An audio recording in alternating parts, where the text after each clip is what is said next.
The shocking truth about marine galvanic corrosion is that right now, as you watch this, your boat might be slowly destroying itself, and you'd never know it until something catastrophic happens.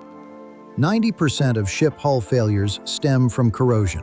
Not collisions, not storms, corrosion. And it doesn't care whether you own a 30-foot center console or a 60-foot sportfish.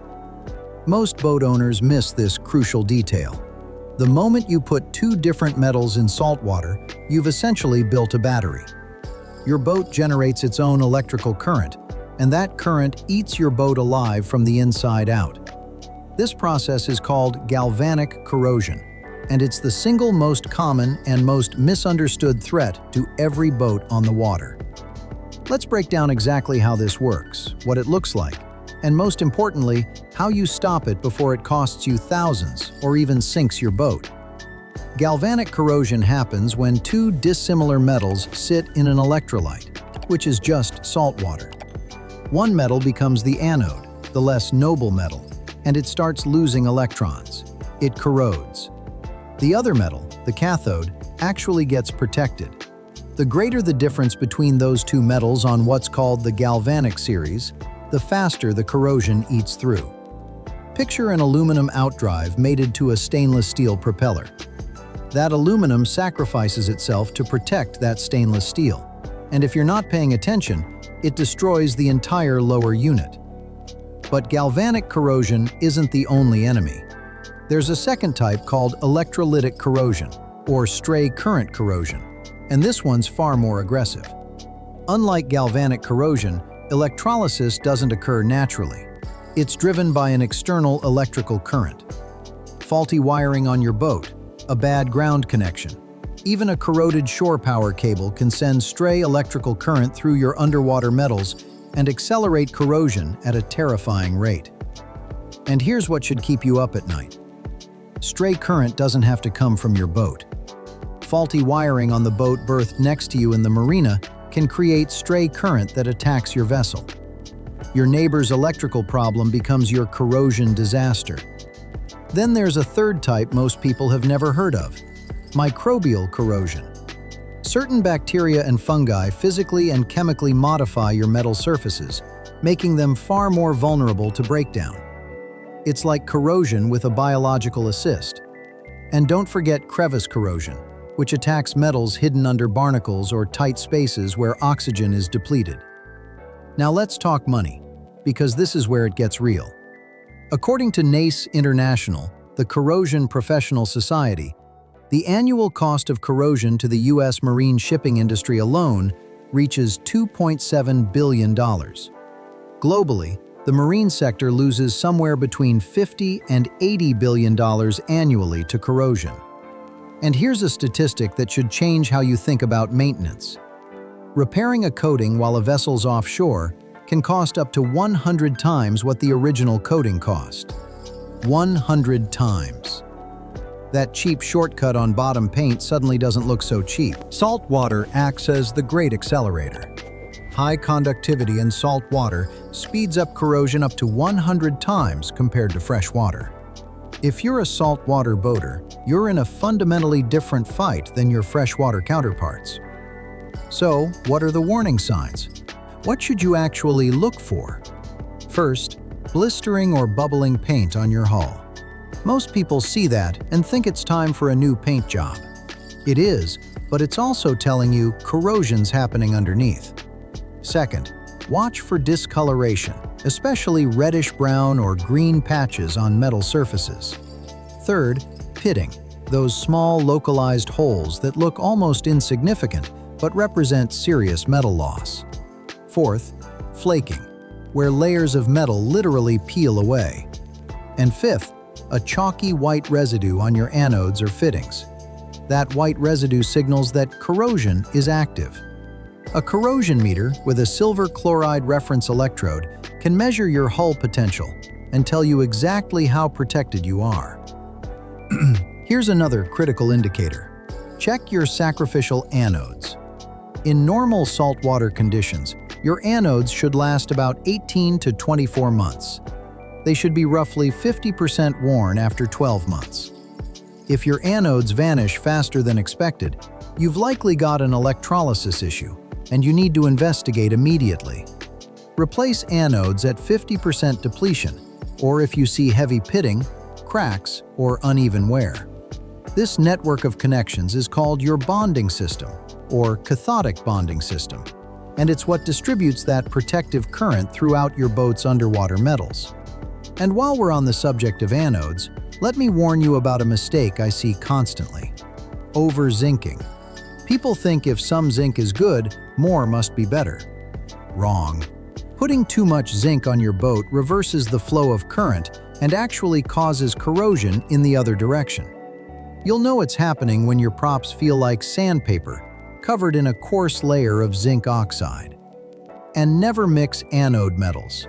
Don't put zinc, aluminum, and magnesium on the same boat. Mixing metal types causes uneven protection and unpredictable corrosion. Larger vessels may use impressed current cathodic protection, or ICCP, which actively generates protective current rather than relying solely on sacrificial anodes. There's something else people don't think about: loose metal items in your bilge. A stray fishing hook, a dropped sinker, a random bolt sitting in the bottom of your hull. These look harmless, but they can set up their own galvanic cells and cause significant damage over time. Pick them up. Let me tell you about the MV Erica, because it's the most dramatic illustration of what happens when corrosion gets ignored. In December of 1999, this oil tanker broke in two and sank off the coast of Brittany, France, releasing thousands of tons of heavy fuel oil into the sea. The environmental devastation was catastrophic. When the French appeals court reviewed the case in 2010, the ruling was blunt. The accident was a direct consequence of corrosion on the boat, directly related to the lack of servicing. The Italian owner and manager had deliberately reduced the scale of structural repairs for reasons of cost. The classification society, Marina, was fined for issuing safety certificates to a vessel they should have known was compromised. Total, which chartered the tanker, was ordered to pay 192 million euros in damages. All because people looked at corrosion and decided it wasn't worth the expense to address properly. Now, the good news. The technology to fight corrosion has never been better. Nanocoatings now penetrate the microscopic pores of metal surfaces, creating seals that moisture simply cannot breach. Over 51% of new product launches feature nanocoatings, and 37% emphasize self-healing technology. In March of 2025, PPG Industries introduced a self-healing coating for ship hulls that can actually repair its own damage. Researchers are developing conductive coatings using graphene and carbon nanotubes that can reduce bacterial adhesion by up to 99.5%. And integrated multifunctional coatings now combine anti-fouling and anti-corrosion protection into a single layer. But you don't need cutting-edge nanotechnology to protect your boat. You need discipline. After every trip, rinse everything with fresh water, flush the engine, and wipe down all metal parts. Every few months, inspect your anodes and check your propeller for pitting. Seasonally, haul the boat and do a full inspection below the waterline. And if your boat's plugged into Marina shore power, install a galvanic isolator. If you don't have one, get one installed as soon as possible. These practices align with ABYC standard E2 for cathodic protection, the industry standard for preventing galvanic corrosion on recreational boats. A ship consists of 90% steel. Approximately 25% of the world's steel production gets destroyed by corrosion. That's 5 tons per second, vanishing into rust. Your boat's part of that equation whether you acknowledge it or not. The difference between a boat that lasts decades and one that falls apart in 5 years often comes down to one thing: whether the owner understood corrosion and respected it. Now you do. Don't let your boat become a statistic. Bottom line, 90% of ship hull failures come from corrosion. Not collisions, not storms. Corrosion.